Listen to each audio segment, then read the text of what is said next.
So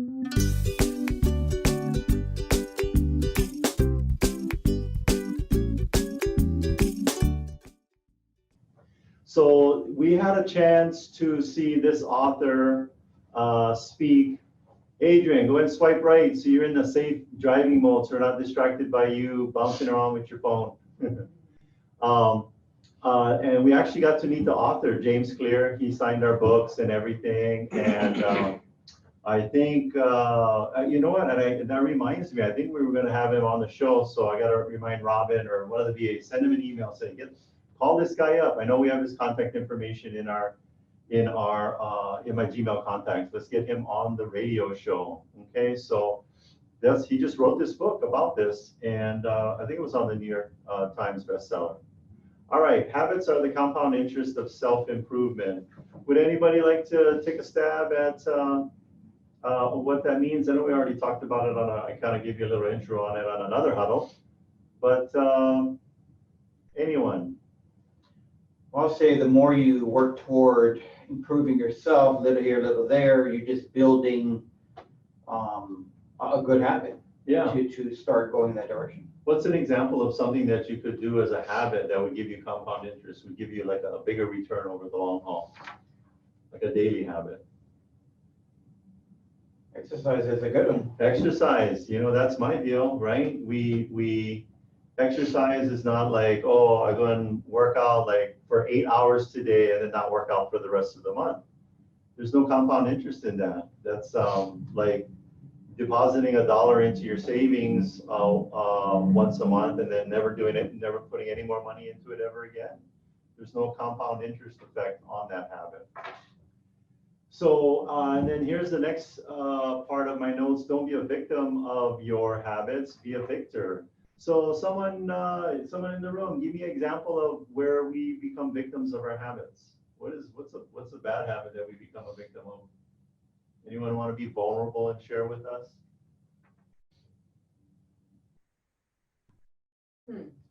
All right, I'll be vulnerable. Go ahead, JT. How about going home and I'll have a beer every night? I got to stop that habit. Yeah. Bad habit to be in. It's a bad habit. We become a victim to it, and that's not a good thing. I mean, like I told you guys a couple of weeks ago or a couple of months ago, I had some Coronas in the outside fridge, and I don't know, for some reason I had like some vodka in the freezer, and what else did I have? I think it was just that, and I literally just bought that case of beer from Costco. I just opened it all up and dumped it out, and since then I haven't really had, like I can say right now, unless it's hidden somewhere that I don't know of, there isn't a drop of alcohol in my house. So I decided to be the victim. I would say that complaining or negativity, that's a That's habit. Yeah. Like having your mindset go like right to the negative. Yeah. Or looking for what's missing instead of what's present in your life. Yeah, we talked about that, and maybe I'll circle back around to it on another huddle. But Tony Robbins talks about what do depressed people always do? They're always focused on the past. They're always focused on what's missing in their lives. They're always focused on what's going wrong in their lives. Constantly focused on those things, and those people, and we all are guilty of it. It's not necessarily that anybody on this team or within the sound of my voice is not guilty of that at some portion, but we need to be cognizant of if we're doing that a lot.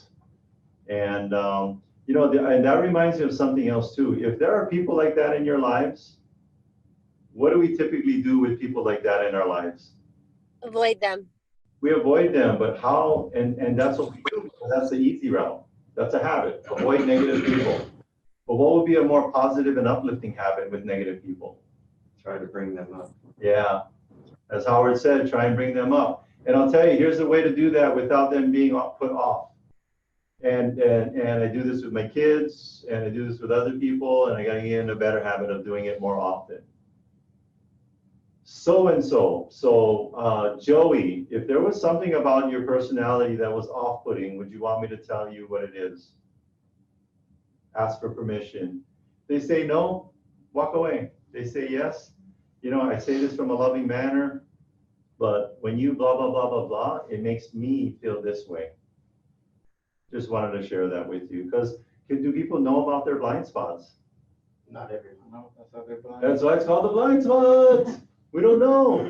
And so think about it. The reason why people, get so far in life, they're 80 years old and they're and there's like a serious jerk, is because no one had the courage to go up to them and tell them, the way you talk to people and treat people, you're a jerk. And I granted, there are people where you tell them that and they're just like, yeah, but that's how I am. And that's fine. But at least you left it with them and you didn't participate in their behavior by not bringing it to their attention. Okay. So we already talked about what are some bad habits we have. Somebody who hasn't shared yet with us, be vulnerable and share with us a bad habit you have. Curious, George, don't you eat too many bananas? Somebody go ahead. Evelyn, what was it again? Okay, well, I'm not a habit anymore, but I smoked for about 10 years. Oh, wow. How'd you quit? My husband was in Afghanistan, and we both just made the commitment to quit at the same exact time. All right. And that was in 2012. Nice. Wow. Congratulations. That's a huge habit to break. Yeah, you had an accountability partner, your husband. So, and then what are some good habits that we have? Anyone want to share? These are easy ones to share. What's some good habits? I just developed something this week. I've been doing exercise every morning, but this week, every morning I wake up 5:45. I do running, jump rope, and the yoga and the meditation. All right, so if you can't hear, Jenny said she started a couple days ago exercising every day, running, jump rope, yoga, meditate. Okay. And I want to circle back to what Jenny just said, because that's going to be part of my presentation, is the problem is not you, it's your systems. And I added the little parentheses down at the bottom. Somebody tell me why I take issue with this statement. I'll give you guys some hints. It has to do with accountability. This author is saying it's the systems, not you. What challenge do I have with that? The system. The systems is you. Yeah, who comes up with the systems? Who ignores the systems? You do.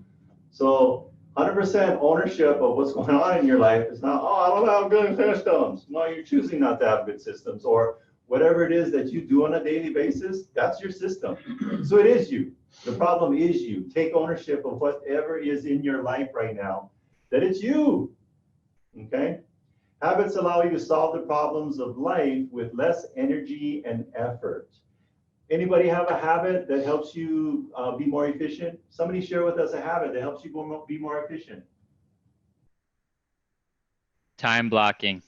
Time blocking, that's a primo one. Man, that's like platinum habit. Time blocking. I sing. I practice singing while I drive. Not multitasking, but doing something that's at a higher level while you're doing something that's almost automatic. Driving's kind of almost automatic. That I'll share that with you. I'm constantly listening to podcasts. I very rarely listen to the radio. The only time I listen to the radio is when I'm coming from the gym back home. So between 7:20 and however long it takes me to get from Orange Theory back to my house, I typically don't have my phone with me, so I'll pop on the radio and I try and catch the morning DJs that are funny because I want a good laugh. But other than that, all the other times I'm in the car, I'm listening to a podcast. I don't have time for that other stuff. And I just, how much time are we spending in our cars? Think about it. How much time? Could you want, JT, you talked about getting better at scripts. Could you record an MP3 file of the script you want to learn and play it constantly while you're driving? You're all Definitely. out of drive time. Yeah. Drive time. Okay. Next Friday, we're going to learn how to design a habit. And you're like, well, we'll learn now. No, we'll learn next Friday. Today I just want to focus on what are habits and how they benefit us. And I'm going to talk about a couple of things here. So behaviors spiral into other behaviors. Somebody share with me, what's a behavior that you have that spirals into another behavior, good or bad? see, I'm gonna pick somebody I haven't heard from yet. Jody, what's a habit that you have that spirals into another habit, good or bad? Jody. Well, the easiest one for me is just to talk about working out, Working because out. working out is a habit that I have every day, and then that spirals into basically the rest of my morning success ritual, which spirals into a productive day. Perfect. That's a great example. And can somebody tell me what James Clear, the author of Atomic Habits, calls that? Habit stacking. Habit stacking. You know what's better than a stack of chips? A stack of habits. Good habits. What's better than a stack of cookies? Eating a stack of cookies? A stack of good habits. So working out, like I really have issues with flexibility, and I know that as we get older, we need to keep our flexibility, our core strength. So I really have it. So I just don't stretch like by itself, but I will stretch after every single workout. And they say anyway, you should stretch after your muscles are warm. You shouldn't stretch cold.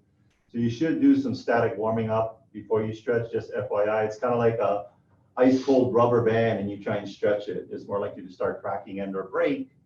But that's one of my habit stacks. When I get up in the morning, I like to meditate a little bit, kind of clear my mind. I'll be honest with you, I am not very disciplined with meditating, so I use the Calm. There's an app called, or you go to a website called Calm, or there's an app called Calm. Like literally, that's it, CALM. You download it. Every day they have a thing called the Daily Calm, and it's somebody just giving you a verbal commands and walking you through a meditation routine. So that's what I do. And then after that, then I just write a couple of things in my journal next to my bed. And then so that's my habit stack. Also, habit stacking can be bad. I'll be vulnerable with you guys. You know, I have this habit of watching a Netflix, and then especially if it's like a whole bunch of episodes, and then that stacks into staying up late. So and falling asleep on the couch or whatever. And sometimes I'm like, man, next day I'm gonna like take that TV and just throw it out in the street and put free on it and stuff like that. So that's one of my negative habit stacks, and it affects my sleep. Okay, so I love you guys and gals. That's pretty much it.